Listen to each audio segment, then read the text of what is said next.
I would like to begin by asking you about your beginning. In 2016, you started the first Chai King's outlet with rupees 25 lakh. How many outlets do you have now, and what's your current turnover? We right now have about 56 stores. Like you said, we started in 2016 October, end of October almost. So we just completed 8 years and we have 56 stores now. We started up with 25 lakhs, like you said. First year we closed 25 lakhs, it gradually increased, and last year we closed with 44 crores. This year we are on track to close about 52. So, what are the 5 challenges an entrepreneur who's entering the food and beverages industry would face? I can list out a couple of points. When you talk about Swiggy and Zomato, the face of Swiggy or Zomato is the delivery boys you see on the road. You see them always, and they've been in the news for the wrong reasons as well. I'm not talking about Swiggy boys or Swiggy people misbehaving with customers. I'm not talking about that. I'm talking about the way restaurants, some of them have treated the Swiggy or Zomato delivery boys. In some cases, there have been posts in social media saying that these guys are not allowed inside the restaurant, or even they've not been allowed to use the restrooms even. That's not very good publicity for the restaurants. Everybody treats them well. Some restaurants might do that, partly for the reason that they don't want them in the same area as a posh customer maybe. But restrictions like using the restroom or asking them not to sit, all of that rarely happens, but not overly done at this point. Yeah, so I think negligible at this point. It is not a big concern. The entire fraternity understands the importance of the Swiggy Zomato riders. So they all treat us. We treat them well. All my fellow restaurateurs, they treat them well. There is a belief among people that getting into the food business is very lucrative. It's very profitable, very easy. 100 brands open today. Within 2 years, 90% of them. So how different are you from a Starbucks and this concept of sticking around for a longer time? For example, in Starbucks, we get the impression that people can stay for a longer period of time. But Starbucks model is different. The price point is different. They sell not only the product, they also sell the ambience, right? Meaning people go to Starbucks not only for coffee.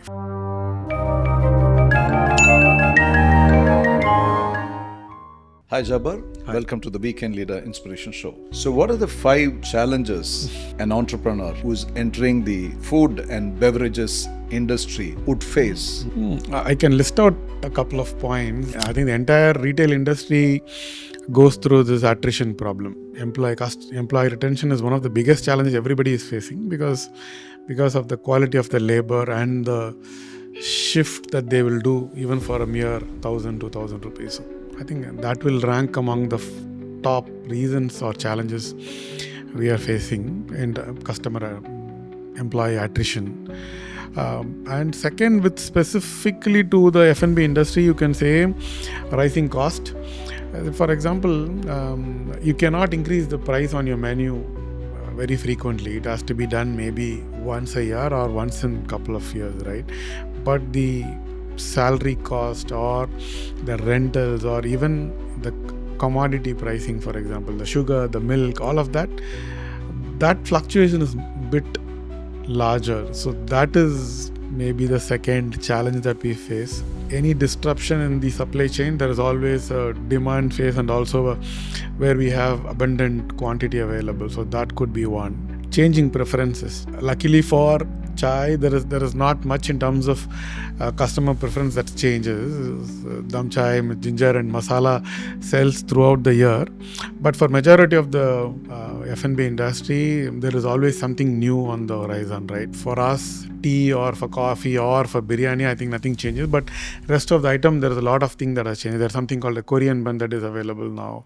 There are a lot of things that is coming always. That could be one. And to be on par with the health trends as well. I think these are the challenges we basically face right now. Today, everyone wants to start a business. The easiest thing is to start a tea shop. And also, there is a belief among people that getting into the food business is very lucrative. It's very profitable. Very easy, becomes profitable, 100% profitable. That's what people believe. See, it is definitely profitable, meaning otherwise we wouldn't see so many brands up and running, right? But it is also the most brutal industry, I would say. I think we have about 90% attrition on the brand, meaning 100 brands open today, within 2 years 90% of them shuts down. So that's the statistics in the industry. So it's a very brutal industry as well. What we need to be very careful about when we get into food industry is, like I said, you need to be very clear on what you are bringing to the table, meaning what kind of product, what is the price point, what kind of ambience you're going to give, and so that you can calculate the cost for it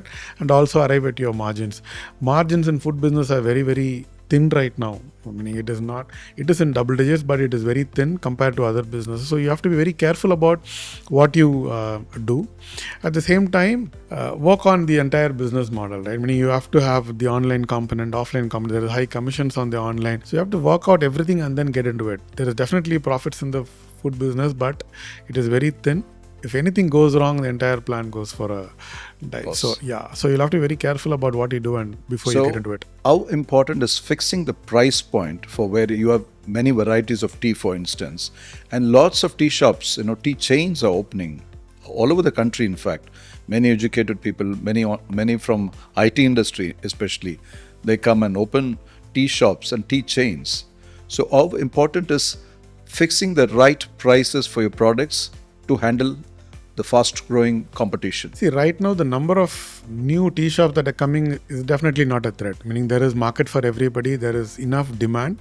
Right now that is not the main threat, but if you look at, like I said, if the price point, I think that is the most critical part. It has to be in line with your target customer and the amenities and the ambience that you give, meaning it has to be in line with your ambience, your food item that you sell. It has to be in sync. You cannot price it too high, you cannot price it too low, so that you get the right customer. So talking about ambience, how important is presenting your shop in the right light, the interiors, and the branding and positioning of your brand? How important is that to draw walk-in customers? See, like I said, it has to be in line with the overall, the brand has to have a thesis, right? Meaning you cannot sell a 30 rupee product and set up your store like a diamond merchant, right? It has in sync with the product and the pricing. It can be a lounge, it can be in a lounge setup, but again, the kind of furniture you use, the kind of amenities you have, the kind of bus you have on the store, that has in sync with your product. Meaning if you cannot sell it for 30 and then give a plush sofa so that people use the sofa for a longer time, your table turn is lesser, ultimately it will all reflect on your P&L and ultimately you have to shut down, right? So it has to be in sync so that customers come in, have your product. You can give them a seating, you cannot give them a very comfortable seating. It has to be like they can sit for 15 minutes, 20 minutes and then they have to push off. So everything has to be in sync so that they leave early, they come and have their tea, have their snack and then leave out earlier so that the table turn is also there. So how different are you from a Starbucks and this concept of sticking around for a longer time? For example, in Starbucks, we get the impression that people can stay for a longer period of time where they discuss very serious business meetings there. Everything boils down to the business plan that you have. When you figure out an area first and then you decide that this bigger store is enough for your kind of customer, you are ultimately calculating how many customers should come into your store per day so that you break even on the cost. So when you do that, when you require a certain number of customers to come into your shop and you have only X number of seats, you will have to ensure that table turn is there. So for that, you will have to ensure the environment is not so much that the customer gets to sit for a longer time. You cannot go and tell the customer to leave. You don't tell them? We can't tell them. We don't tell them. But again, the entire ambience has to give them the feel that they have to move out. When there are customers coming in and moving out, we cannot have someone sitting there for a longer time. It is automatically understood that they have to move out.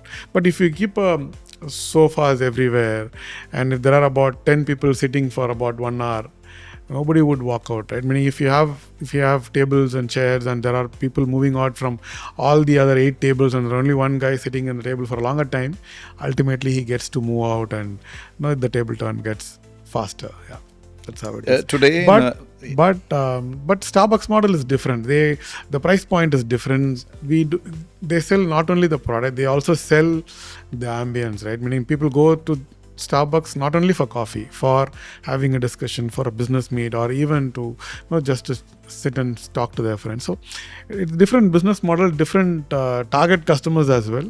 So accordingly, we'll have to figure out what we want and do it. Yeah, today restaurants, hotels here in the city, they've become too dependent, very dependent on food delivery apps like Swiggy or Zomato. So what is the relationship you guys have? Is it love-hate relationship? Is it smooth? And what is the revenue sharing arrangement? Okay, see, I think it is. It is not. Nobody is overly dependent on anybody. For Swiggy and Zomato, restaurants has to be there. They thrive on us, so it is very important that we also do well. Similarly, for us, Swiggy Zomato app, it brings in additional revenue for us. For example, for us, 55% of the revenue comes from our offline walk-in stores, and 45% comes from Swiggy and Zomato. Though we sell the product, it is our own customers, meaning they are the platform intermediate bridge between us and the customers. They make it easy for the customers to order. They make it easy for the customer to get the product in 10-15 minutes. Swiggy and Zomato have launched something called Bolt, where you get delivery within 10 minutes. So for a product like us, where the tea is always ready, we give it within a minute and they deliver it within 10 minutes. So there is no over dependency on anybody here, but it's a very good relationship that we have. The commissions are slightly on the higher side right now, but everybody is working towards bringing down. Zomato, Swiggy themselves want to bring it down so that it helps the restaurants. What is the revenue now? Right now, it ranges between 18% to 25%, 26% on commissions on the overall revenue that it generates. It still works, meaning because your pricing is not the same. Your offline pricing and online pricing are not the same. It is slightly hiked up. There is the packaging charge on top of that. We also give discounts as well.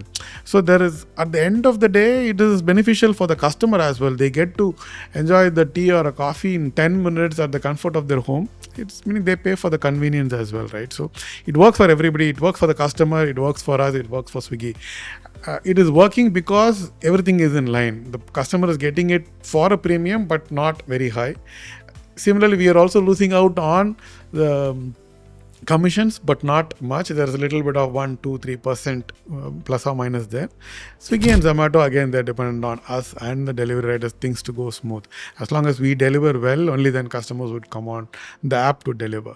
So it's all nicely connected at this point, but everybody wants to bring down the cost. In some cases, there have been posts in social media saying that these guys are not allowed inside the restaurant, or even they've not been allowed to use the restrooms even. That's not very good publicity for the restaurants. I see there are many number of riders on the road at this point. We say we have 55 stores. Each store delivers about 80 to 100 orders a day.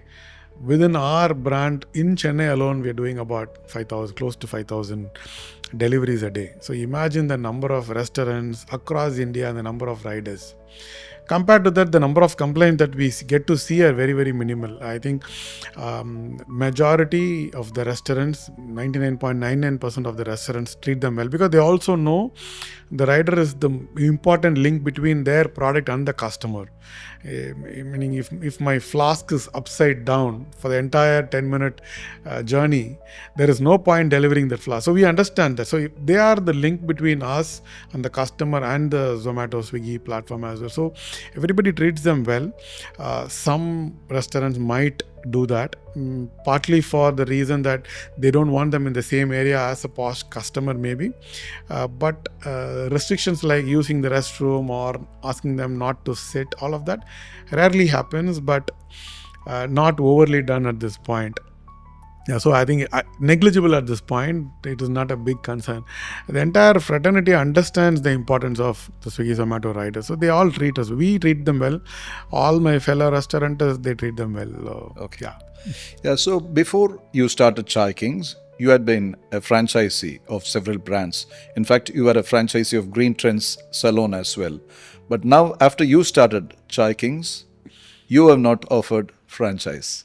Why? We were in the franchising this for about almost about close to 4.5 years, we managed multiple brands. We managed Green Trend, we had Tony and Guy, we had a Subway, a pizza, multiple things. See, one major reason why we didn't want to do is, see, when we are growing the brand, we are trying to grow the brand, we wanted to have a complete control over the quality over the product, as well as what the brand stands for, right, in terms of customer service, in terms of product quality and all of that.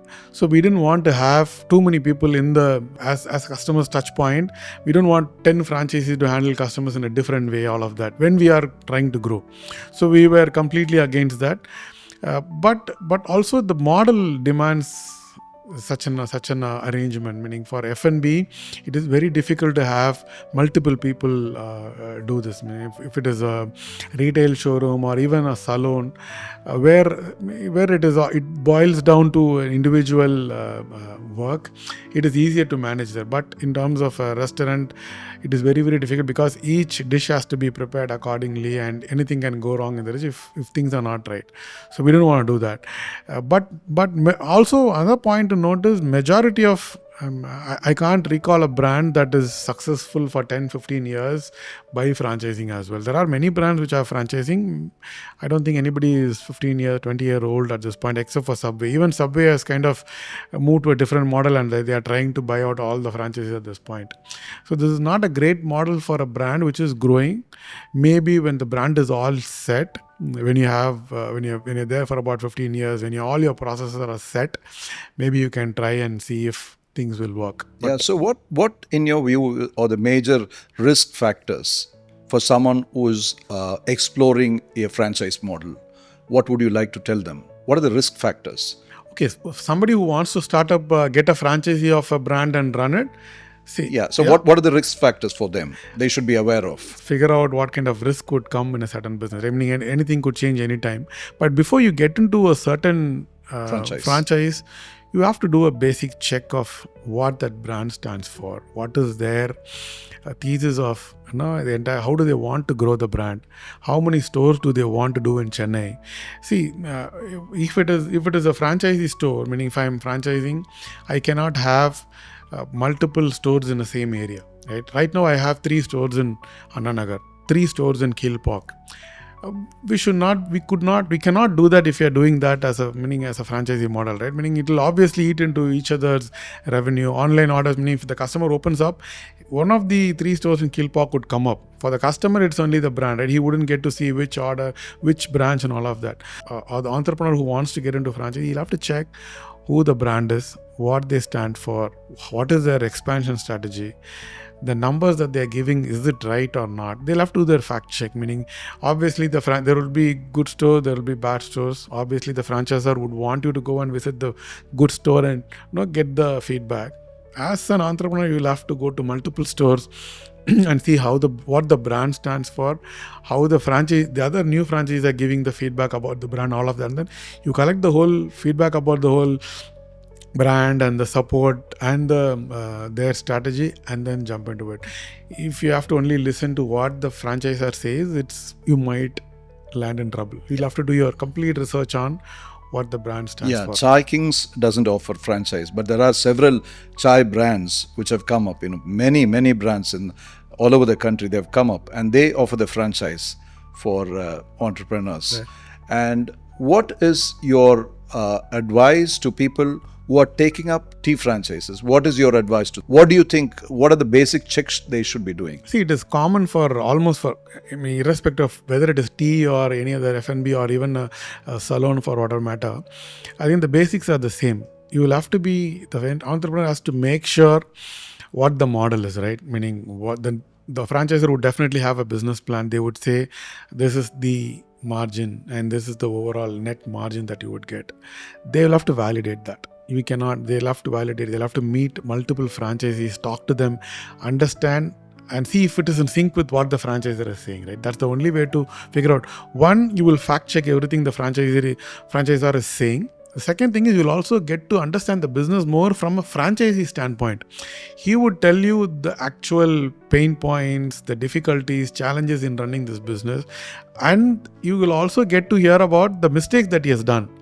See, even if the brand is good, even if the franchisor is good in terms of his rules and regulations, his commercials, there are certain things that can go wrong, like the place you select, the kind of training that you get, the kind of people you have on your store. So the franchisee could give you inputs on where he has gone wrong. So it will also give you a chance to correct when you are jumping in. So that is what you have to do. Yeah. Yeah, so thank you so much, Thank you. Jawar. It was a pleasure having you with Thank you. us. Thank you. Wish you all the best. Thank you.